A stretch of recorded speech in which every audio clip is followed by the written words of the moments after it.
260,000 square kilometers. That is how much ocean floor has been searched for Malaysia Airlines Flight 370. Larger than the United Kingdom, larger than Romania. They used robot submarines that dive 4 miles deep. Sonar, so precise it can tell a briefcase from a boulder. They spent $200 million. They searched for 12 years. And on March 8, 2026, the 12th anniversary of the disappearance, the company leading the search published one sentence. Despite all that effort, we haven't been able to find it. Here's what most people get wrong about MH370. They think it vanished without a trace. It didn't. We have over 30 pieces of the aircraft. We have satellite data tracking its ghost for 6 hours. We have a flight simulator route from the captain's home. We know a remarkable amount. What we don't know. What? 12 years and 250,000 square kilometers of seabed, haven't answered, is the only question that matters. Where is it? March 8, 2014, 12:41 in the morning. A Boeing 777 lifts off from Kuala Lumpur, flight MH370, bound for Beijing. 239 people aboard. The weather is clear. The crew is experienced. Captain Zahari Ahmad Shah, 33 years with Malaysia Airlines, 18,000 flight hours, one of the best pilots in the fleet. Beside him sits First Officer Farik Abdul Hamid, 26 years old, engaged to a fellow pilot. This is one of his very first real 777 flights outside the simulator. His whole future is in that cockpit. Among the passengers, 24 Chinese calligraphers returning from an art exhibition. Liu Rusheng, 76 years old, director of the Nanjing Painting Academy. He once wrote an essay about fighting death 6 times throughout his life. He travels with his wife. A routine red-eye. Nothing to worry about. At 1:19 a.m., the cockpit radios Kuala Lumpur air traffic control for the last time. Good night. Malaysian 370. 2 minutes later, the transponder stops. The plane's symbol vanishes from civilian radar. But the plane does not crash. Something far stranger happens. And here is where it gets truly unsettling. The transponder dies at a point called IGARI. This is the exact spot where air traffic control transfers from Kuala Lumpur to Ho Chi Minh City. There is no automatic handoff between these two centers. They do not notify each other electronically. So Ho Chi Minh assumes Kuala Lumpur still has the plane. Kuala Lumpur assumes it has been handed off. MH370 flies into a void of human attention. Nobody is watching. Malaysian military radar, reviewed days later, shows what happened next. The plane makes a sharp left turn, back across the Malay Peninsula, southwest over Penang, then northwest toward the Andaman Sea. The last military radar contact comes at 2:22 a.m. over the Strait of Malacca, hundreds of kilometers from its original course. Then silence, but not quite silence, because 4,000 miles away, a satellite is listening. Every hour, a telecommunications satellite called Inmarsat 3F1 sends a routine ping to aircraft in its coverage zone. Just a digital handshake. Are you there? The aircraft responds, I'm here. Nobody reads these pings. They're not designed to track anything. But for 6 hours after MH370 vanished from radar, the satellite kept pinging, and the aircraft kept answering. 6 handshakes, 1 per hour, into the emptiness of the southern Indian Ocean night. Then, at 8:19 a.m., a 7th signal, partial, different. The aircraft systems send a log-on request, something that happens when power is restored after an interruption. Investigators believe this is the moment the engines ran dry. The auxiliary power unit kicked in briefly. One last electronic gasp. Then nothing. Ever again.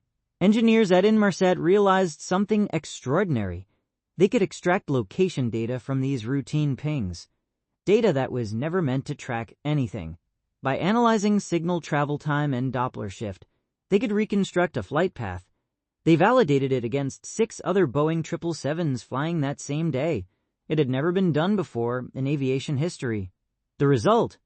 MH370 flew south for 6 hours, deep into the southern Indian Ocean. It ended somewhere along a curved line called the 7th Arc, spanning thousands of kilometers of some of the most remote ocean on Earth. Now they just had to find it.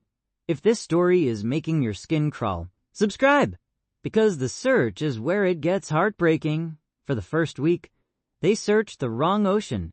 Ships and aircraft scoured the South China Sea. The flight's original route, Vietnamese fishermen reported seeing flames. Ships found oil slicks. All false leads. Meanwhile, at Beijing Capital Airport, families waited. Flight tracking websites showed the plane had landed, then showed it hadn't.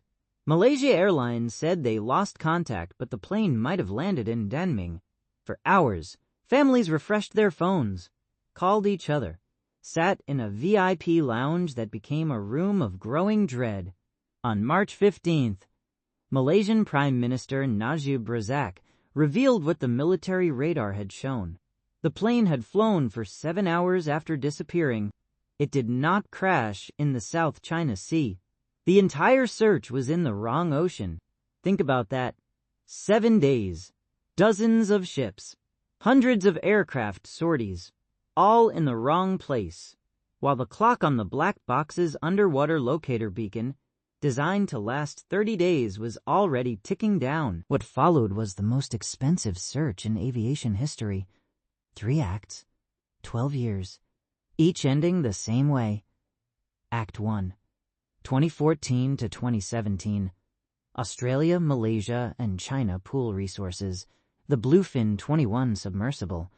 Then deep tow sonar. 120,000 square kilometers of ocean floor scanned. 661 areas of interest examined. Water depths reaching 6,000 meters. Terrain that had never been mapped. Underwater mountains, volcanic ridges, an alien landscape where no human eye had looked before. They found nothing. Then, on July 29, 2015, a man named Johnny Begg was cleaning a beach on Reunion Island, a French territory 4,000 kilometers from the search zone. He found a piece of aircraft wing, barnacle-encrusted, edges torn, crusted with 16 months of marine growth. It was a flaperon. Confirmed, Malaysia Airlines Flight 370. The ocean was telling them, the plane is here. Somewhere. Over 30 more pieces would wash up across the Indian Ocean rim. Mozambique, South Africa, Tanzania. Fragments of wing. Interior paneling. A piece of a suitcase. The ocean gives back pieces, but it will not say where. Act 2, 2018. A company called Ocean Infinity arrives with a radical offer. No find, no fee. They will spend their own money.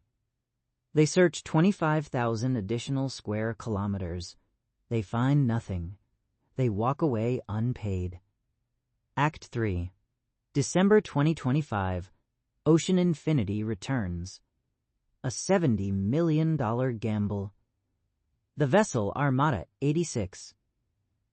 3 Kongsberg-Hogan autonomous underwater vehicles. Bright orange torpedoes that dive to 6,000 meters. Operate for 3 days without surfacing, scanning the seabed with synthetic aperture sonar, magnetometers, laser imaging. 151 days at sea. 140,000 square kilometers mapped. Resolution high enough to spot a suitcase on the ocean floor. They found shipwrecks from a century ago. They found geological formations never seen before. They found the rusted hulks of forgotten vessels. They did not find MH370 on January 23, 2026. The Armada 86 sailed away, empty-handed, for the 3rd time. There is a detail I have not mentioned, a detail that changes the weight of everything. After the disappearance, the FBI examined Captain Zahari's home flight simulator. Among thousands of simulated flights, they found one that had been deleted. A route into the southern Indian Ocean. But here is what made investigators' blood run cold. It was the only simulation he did not fly as a continuous flight. Instead, he advanced it manually, stage by stage, subtracting fuel each time, until it was gone. There is Conrad William Langish, writing in The Atlantic in 2019, called this damning evidence. Malaysian authorities initially said nothing sinister was found. His sister, Sakinab Shah, said it plainly. My brother is a scapegoat. He stayed with Malaysia Airlines for 30 years, over 18,000 hours, no bad record. Friends described him as lonely, sad, politically active.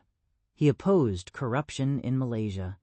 The family denied reports of clinical depression. We will likely never know what happened in that cockpit during those 64 seconds between the last radio call and the moment the transponder died. Whether it was deliberate action, catastrophic failure, an emergency that spiraled beyond control.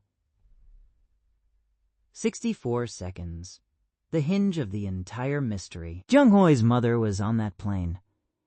10 years after the disappearance, he told NPR something that I cannot stop thinking about.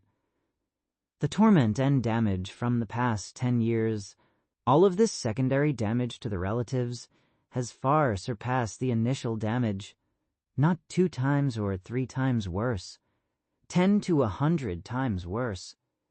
239 families cannot hold funerals, cannot visit graves, cannot grieve fully, because somewhere, beneath 4 miles of water, in terrain that has never seen sunlight, there may be answers, or there may be nothing but sediment and silence.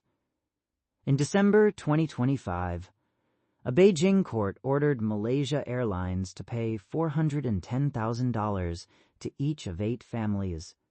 23 more cases are pending. Money for a loss that money cannot touch. MH370 changed aviation. Real-time flight tracking is now mandatory.